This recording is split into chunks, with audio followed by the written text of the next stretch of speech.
So I just cashed out about 9 grand over here.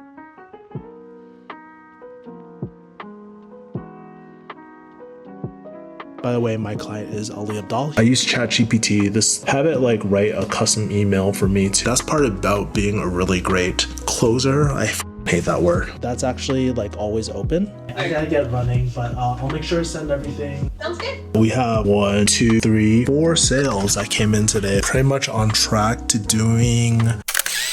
This is a day in life of a chill high-ticket closer with a business that makes $1,000 or $4,000 per day on a good day and bad day, and working just 2 to 3 hours per day-ish. With traditional high-ticket sales, they say that you need to hustle, you need to pound the phones, you always need to be closing. But honestly, those things destroyed my life by burning me the f out and also ruining my relationship and making me single. So I made up new rules. Today, I'll show you how I work, or maybe don't work, while making sales from the bedroom of my uncle's house, all while doing high ticket sales for one of my favorite creators and clients, Ali Abdal. So we've been working with Kevin for the last 18 months or so, and he's been wonderful in our high ticket sales process. As we go through my day, I made a list of 7 rules that have helped me with high ticket closing to make sure that I, 1, don't burn the f out, make money so I can leave my mom's basement one day, and build a lifestyle that actually feels good.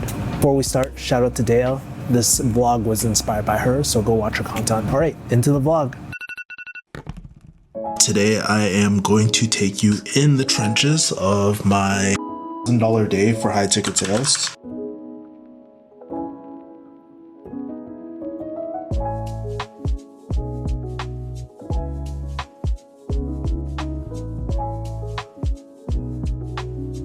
Brings me into the first rule, life over work. If your life sucks, your business will suck too. This actually happened to me in LA when I first started doing high ticket sales. I was working like 12 plus hours. I was like, what the f am I doing this all for? It's probably why I'm involved in stuff. One of the things that really helped me was like really starting with the life I wanted and then designing the business to fit it. When we're making that transition into the business mindset, we kind of treat our clients like our boss. But here's the thing, we're 9-to-5ers. You are a business. When I first started high ticket sales, I just felt such an overwhelming amount of responsibility to respond ASAP, to do all these other things. But even if you don't view yourself as a business legally, at least in the US, you are a contractor, meaning they can't dictate what times you work or anything like that. At the end of the day, this isn't urgent. It's not that serious. Prior to this, I was a pharmacist, right? And it's not like people are gonna die. At the end of the day, it's only business.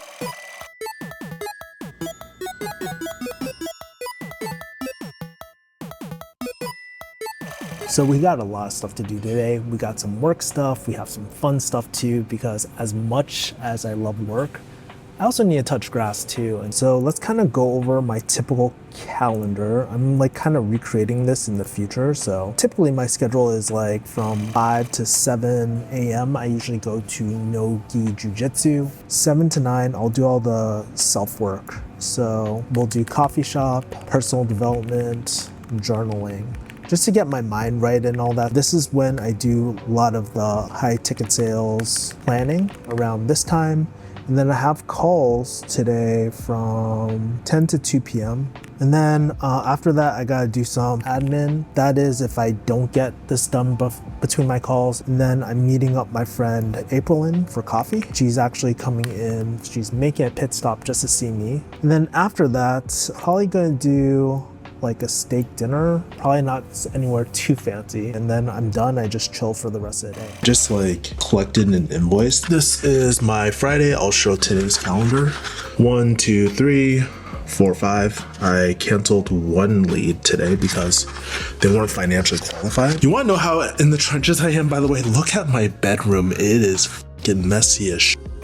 Which brings me to the second rule, don't work right away. I used to wake up and just take my sales calls, but something that I focus now, being more experienced, is being proactive versus reactive. If you're always in a reactive state, you'll always burn out. What high ticket sales really is, it's not about doing more, it's about doing actually what matters, especially if you're performance based. You really need to prioritize like revenue generating activities if you're commission only or anything like that. The quickest way to be more productive, to make more money, is actually eliminating shit. So before I start any day, I try to ask myself, hey, what's really urgent?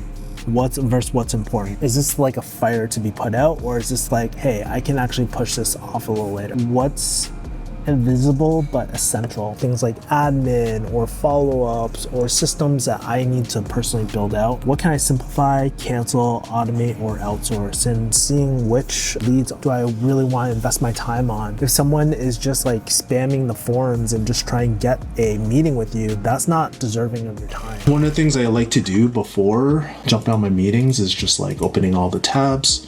So I have everyone's like application here. I'm actually looking at applications and looking at who would be a good fit and who we can help. And if the answers are just really far off, or I'll either re-ask them to fill out the survey, or I'll just send like a really nice message, sometimes a video message, just letting them know based on everything, it just might not be the right time, especially if it's like financial. It's just not a good idea to take them on as a client. Luckily for my client, they're cool with that. I send out emails before, either disqualifying a lead, getting more information. I'm not scared to like really cancel the meeting and just be like, hey, we just need more information. I think that's the secret to high ticket sales, is being very, very selective. And I also think it's the ethical thing too. If you want to know my setup, I have a M1 MacBook Air, super cheap now. And then there's like Osmo Pocket 3 that I'm using instead of my big camera. So I only use the big camera for my YouTube videos. I just have the minimal screens on. I delete everything. I turn off my notifications and stuff and just focus on the call. This brings me into rule 4, let your system carry your off days. Hustle is what you do when you don't have a system. Kind of like how people rely on sales to convince when they have bad marketing, especially when I was the only one on Ali's funnel. If I burn out, whole sales system crashes and burns. What I found is like having systems in the back pocket really keep me consistent when I'm tired as This becomes more important when you're running full-blown teams, because your systems increase the baseline performance for across your whole team. Usually I'll use a software like Akiflow. It's one of my favorite task blocking software. I'll have the affiliate link below. Email automations, and you can build segmentations and stuff, and you can enroll people into these segmentations. So I usually have one for follow-ups where I'll drag something into a pipeline and then I'll send a no-show follow series, or a follow-up series if somebody wants to buy or if they need to think about it. I have all these things segmented out already. Or if they want to pay for it, like I just drag it into a pipeline and it automatically sends the payment link. This reduces the amount of like manual emails that I have to do, which really kills my energy. For scripts, emails, and writing notes, I use an AI note taker like Fathom. Again, I'll have an affiliate link below. I'll use ChatGPT to kind of customize those emails if I need to write them, or notice patterns that I can incorporate into my script. With every client, I have to input notes into our CRM, and this really saves a lot of time. I use this, by the way, especially with AI note takers, to 1, make the marketing better,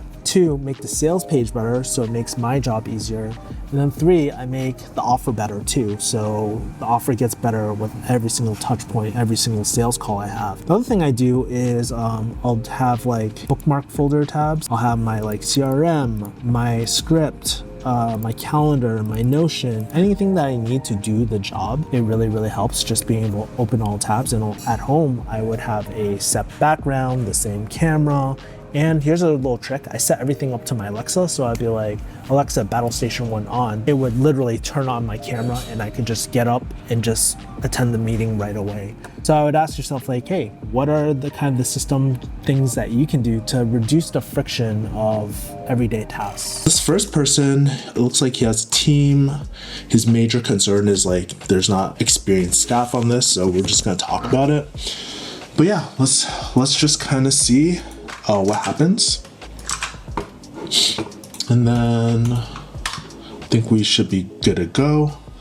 I'm literally starting my Zoom session right now. And let's see how the sales call goes. So that call was really interesting. It was another business owner. And one of the things I love about like other business owners is like we can just level with each other. One of the things I did on the deal that most gurus would tell you don't do is like actually slow down the sale, where it's like the offer that I'm doing right now is a team enablement solution, but I brought it up before he did. I was like, hey, one thing that I think is going to be really important for you is to get buy-in for your team. That's part about being a really great closer. I hate that word, advisor. It's like looking out for the people who are considering buying from you and stuff too. But basically, we're gonna find out on Tuesday. I'm literally inputting my notes over here. So I use a lot of ChatGPT and I dump in my transcript. I use this app called Fathom, and it basically goes over our whole transcript. So I copy it over, had it like write a custom email for me too. It goes over the follow-up sequence and all that sort of stuff. So I usually kind of do that just to make it a little bit more personalized. Getting ready for my next call.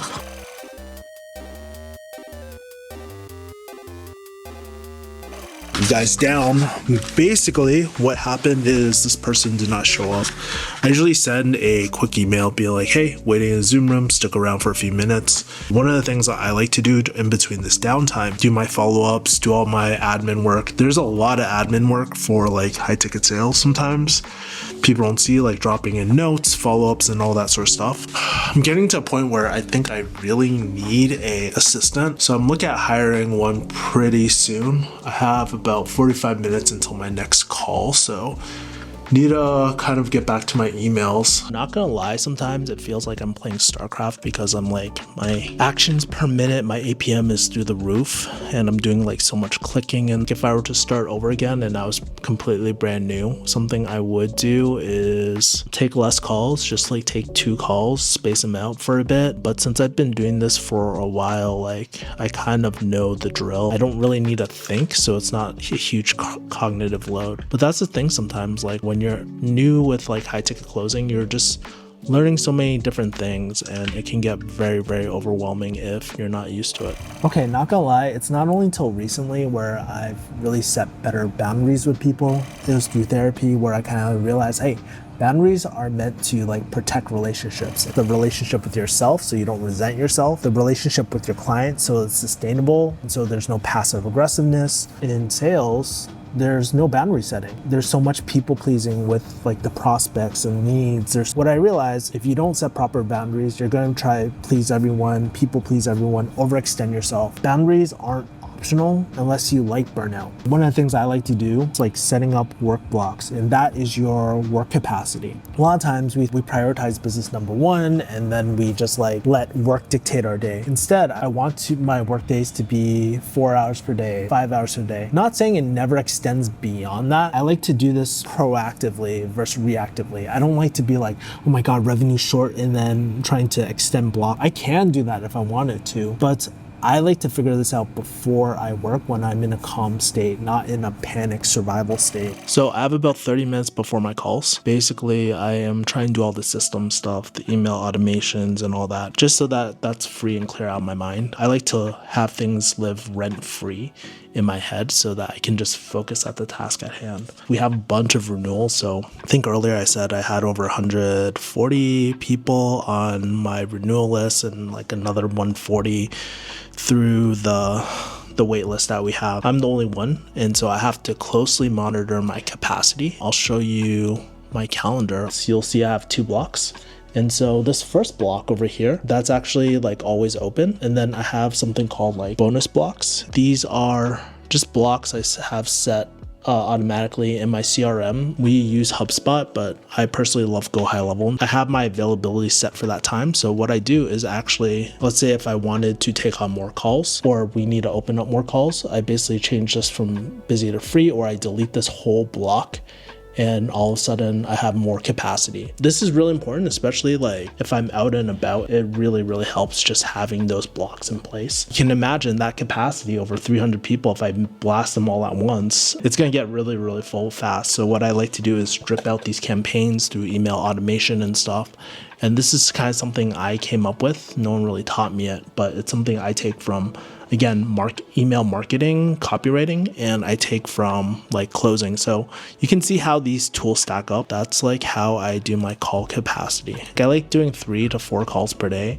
Anything more, it starts burning me out. If I do more, I usually have to break it up into blocks and walk around and just get out of my spot, you know? So you need space to sprint and then rest. Any tasks that really come up that aren't like the ship isn't burning or sinking, if it's not in the block, it can wait for tomorrow. Or a lot of times I'll let the client know I have this amount of time allocated, I'll prioritize this tomorrow. Or if they need it right away, I let them know, hey, you know, if I prioritize this, then this is not going to get done. And again, you are a contractor, you are a business, so they can't really tell you what to do, especially if you're performance-based. If you're performance-based, you're taking more risk. You have the power to dictate the term. I wish that I was a lot better at from the start. Sometimes it's so easy to get overwhelmed with everything, especially if you have a sales manager who wants you to do cold calling, which is not really a high ticket closer role. I always prioritize the probability of revenue closing. Calls first, secondary is all the follow-ups, and then everything else are just like inquiries. Client emails and stuff, client stuff, I'll check it usually once in the beginning of the day, and I'll let people know I've seen this. I'll reply to them later after my calls are done. And that's the thing that a lot of people don't account. Thing is, there's a lot of admin that is not accounted for, so you need to make sure your commission amounts really take in consideration of that, or have some way to account for that time. So right now I use Notion for everything. I have my screen up there, I have my agenda and the client notes over there. So I'll show you what I do after, but that's kind of the setup. 3, 2, 1. Hey. Okay, I can finally hear you. Thanks for accommodating for the really late night call. Cool. So I understand that you were an accelerator student in the past, right? Yeah. Oh, cool. What made you want to reapply and stuff for the new accelerator? Okay, so I've stopped making videos for a while. I think I wrote it in my application, right? Like why, right? I wrote the why, right? Yeah, you weren't sure what content to make about. That's what I read. No, actually, no, that's not right. Okay, No? so Okay. I was making content about digital marketing, right? And then I think. So my next meeting is in 15 minutes and my headphones are trapped on my chair. Yeah, so that's scheduled to close. Super, super chill. And that's how I like to keep my sales calls. I don't even like calling them sales calls. They're more like advisory calls and just chopping up with people, but it's a little bit more focused than just a friendly chop up. The problem is sometimes the leads I guess I speak to there's the timing aspect. A lot of people talk about qualified lead as if they have money, also can buy within a certain amount of time. But I also think about scope of work is really important, making sure that we can actually help. I've been going back and forth with my client on what a qualified lead is and just identifying it. But it's been a lot because I speak to all these people every single day and it's just I don't have so much energy. I am getting ready for my next call. Probably just gonna walk around my room. I'll do all the admin stuff at the end. Sometimes these calls, they get quite exhausting. During my breaks, I usually like to do some breath work, but since I have so much admin today, just like to meditate. That's the thing, making sure that you're relaxed, that you're good is really important so that you can just listen. If you haven't checked out my full free high ticket closing course, talk about this concept of the executive state, being able to be empathetic and listening versus all caught up in our head and just wondering, hey, what are we going to say next? That's really not the way to be a good trusted advisor. And that's a really big difference between, I think, what I kind of do and what most traditional salespeople do. I actually don't think I'm actually very good at sales, to be honest with you. I think I'm more of a better trusted advisor and stuff. I've been doing it since the pharmacy days. I do it with my closest friends. Anyways, I have one last call before I am done for the day. Probably gonna just go for a mini walk right now. As a chronic people pleaser, I felt like I had to play Captain Save-A-Ho and take every single call and help every single person. But if you find yourself doing that, you'll quickly burn out. Every high friction call, where you might have someone be like, hey, why should I work with you? Or I don't know anything about you. You're supposed to tell me everything. Those are more marketing issues, and that's not appropriate for a sales call. I've had periods in my life, both in my pharmacy career and high ticket sales, where I would just work harder. And every single time, especially when I would leave a client, I would ask myself what was that all for? I self-sacrificed so much of my energy and time for this, and I just felt stupid every single time. One of the most important things is just to treat your own time like you would your clients. The mental reframe that I had was the qualifying leads isn't rude. You can do it in a tactful way, but it's actually a win-win for everyone. For the lead, for the person who booked the meeting, it saves time from a bad meeting and really throws it back in their, like I'll have people, if they leave a really bad application, I'll disqualify them and I'll ask them to reapply again if they're really serious. Self-selecting, it really shows like, hey,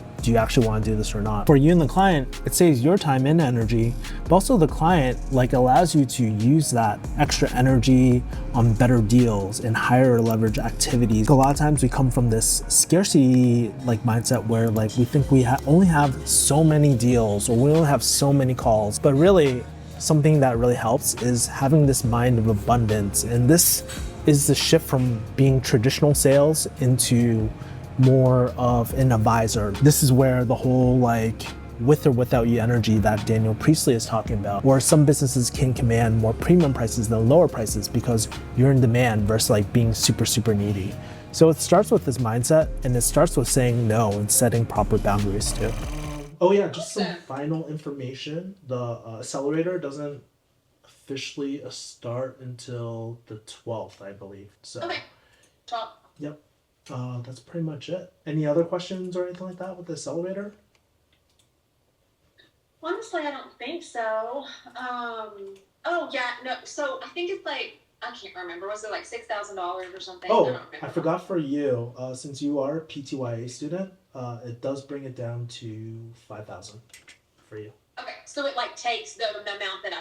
That's what I was wondering. We credit it, yeah. Okay, I didn't know if it would be applied or like prorated. I'll make sure that it applies to you. So I'll probably be sending out the links on like Thursday, I think. So yeah. Okay. Yep. Cool. Yeah. Okay, perfect. That's really it for me. Love that the team can be a part of it. The girls can get on there. Yeah. Honestly, I don't think I have any more questions. I mean, I'm excited and I'm so happy you guys are relaunching it. I didn't really know what was going on because I didn't, Oh, yeah. I was new to the whole thing and didn't know. I just didn't know. Yeah, there was a lot. Our team was like, we got, what's this book? Remember this book? Ali's book? Dude, it exploded our demand, and we're like, oh my god, we are drowning right now. We need to stop. We need to put everything on hold right now and think about something that's more sustainable for us. So that was like not only more sustainable, but it was also a really great point in time just to like stop and just really think about like listen to the feedback that we're getting. So yeah, it was pretty cool. Yeah. I thought it was I felt like you guys just really took your customers' journey throughout the academy to heart with the feedback after every module. I was like, they want to craft what's best for their clients, their customers, and so that was just that alone. I was like, yeah, I like them. After eight cohorts, I hope we nailed something that is something somewhat useful. And it was fantastic. Like I didn't ever have any negative feedback or like anything like that, but just from someone going through it, knowing that was important to you guys to get the customer feedback. Because a lot of times with courses and digital products and stuff like that, that's not even physical products, yes. Like of course you're seeing customer testimonials and feedback and 5 stars or 4 stars or whatever all the time, but not as much with courses. Yeah, it's like really, and there's like a lot of there's certain things about this industry that I don't really love. Like a lot of people fake their testimonials and stuff like that, and it's just like all this unethical stuff. So yeah. One last thing. Oh yeah. Oh, go ahead. No, you can tell that he and the people that are on his team are really, really thoughtful and ethical. Yeah. We try not to be like a ClickFunnels guru or anything like that. Or yeah. It's really energizing to be able to talk about something that you're passionate about and that you're excited about with other like-minded people that are as passionate and as excited. Yeah, that is true. Yeah. Like my day-to-day life, like nobody else I know does YouTube, and they're like, "The hell are you talking about?" I don't hear that. So that's exciting just to have an outlet, honestly, of like-minded people. Yeah. Who are, I think it's really important. I think it's the most important thing because it makes it sustainable for us, and we can talk the same language, and people don't look at us weird for taking like thumbnail pictures and stuff and all that. Like, dude, that's freaking awkward, honestly. But, Well, all right, I gotta get running, but I'll make sure to send everything in like by Thursday, I think, and we should be good. Okay. Yeah. Sounds good. Well, it's so nice to meet you. Yeah, so great meeting you. Take care. Bye. Yeah, you too. Bye.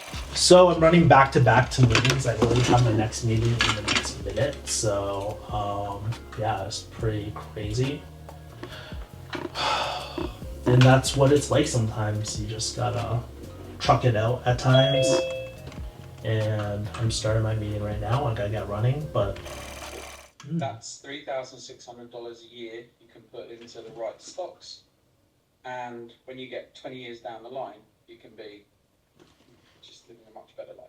yeah. It's little things like that, and I think people don't know how to invest in stocks. I don't think they've got a clue what stocks to invest in. And my big thing is artificial intelligence. That's what I do for a job. Oh, sorry, what was that last part? I'm a director of artificial intelligence. That's what I do for a job. Okay. And I don't think people have got any idea what is going to happen when AI becomes very prevalent. So I just finished all my calls. My last call didn't show up, and that happens sometimes. People just have lives, they forget sometimes. But yeah, that's pretty much it. I have to get to some emails, but basically I ended with 3 out of 4 kind of verbal closes because I didn't send the link because I don't have the links yet for payments. But I have 3 people closed, and we will be working with them. So that means about how much money for me? That means like I made a few thousand today. Just to let you know, this field is very, very real. It's not easy. It's being a great advisor and not a salesperson. And that's something I always talk about too. I need to finish up some emails for today. And like literally, this is my Zoom setup. This is me. I'm just chilling. There's no one else in this room. This guy didn't show up, so bummer. So I just sent him an email automation. If I look at the email really quick, I basically have, hey, it looks like I'm waiting in the Zoom room. Are you still planning to make our meeting? I'll stick around for a few more minutes. So I just leave it like that. If they really want to do it, they'll message me back.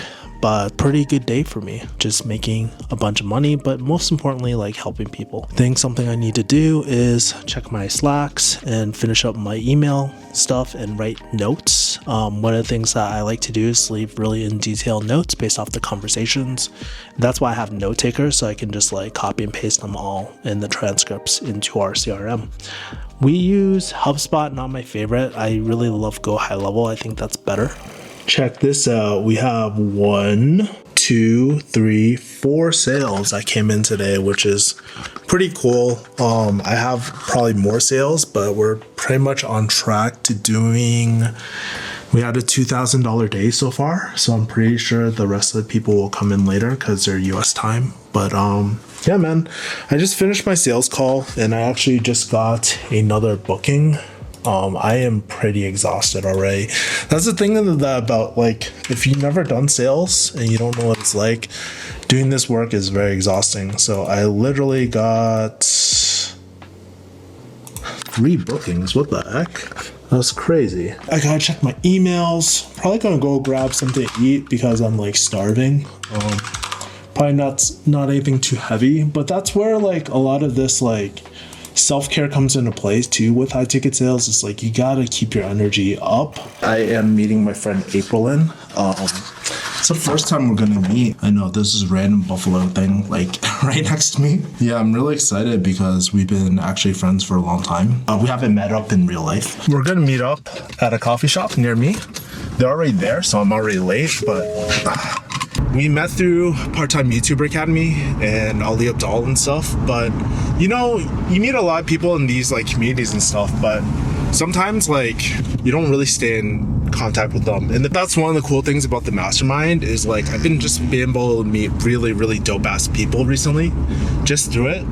What's up? Hey, how's it going? Is this the first time meeting in person? Yes, it is the first time. Hello. What's going on, man? Good to see you, man. Nice meeting you in person. Cheers. Yeah, I hear so much about you. I hear so much about you.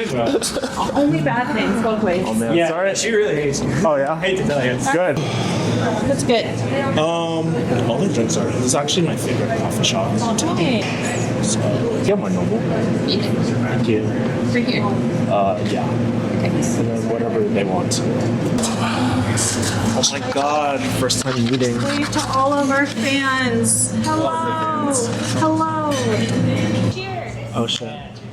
to old friends and new places.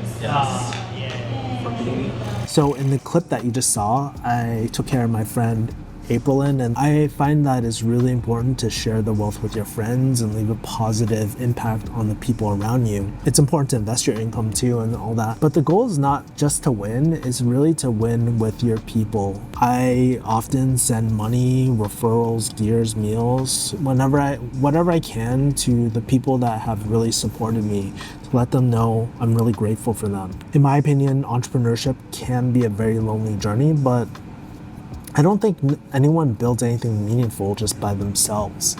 And whether it's like something like YouTube or high ticket sales, the thing that brought me out of those really dark moments was having really great people around me. And it's not saying you're buying your friends or anything like that. There will be people that are like very predatory, but in my opinion, helping your friends grow who kind of have a very similar mission or vision or who have always been supportive is never a waste of money. And I wish I actually did this way more, because there are revenue dips. When things aren't so hot, they'll still be there. You'll be pleasantly surprised the opportunities that really come back to you because of this as well. If you guys don't know, I'm actually planning to go to Asia. I've been having this dream since I was like, I don't know, maybe since my pharmacy school days, about like moving over to Asia, living there. And that was when I was 25. I am 36 right now. I'm like, there's no better season than now, because right now the business is doing pretty well. Like, just basically thriving, and spent the last 3 to 4 years here in Vegas, living at my uncle's house to build the business. But now I'm at a place where I'm just like, dude, I want to see much more of the world. I want to find my future wife. Like, I was calculating it out. If I can save $2,000 to $3,000 per month and just invest it in the market, in just a few years I can just retire. I think about how much has freaking changed. It is so crazy how well the business has done near the end of the year.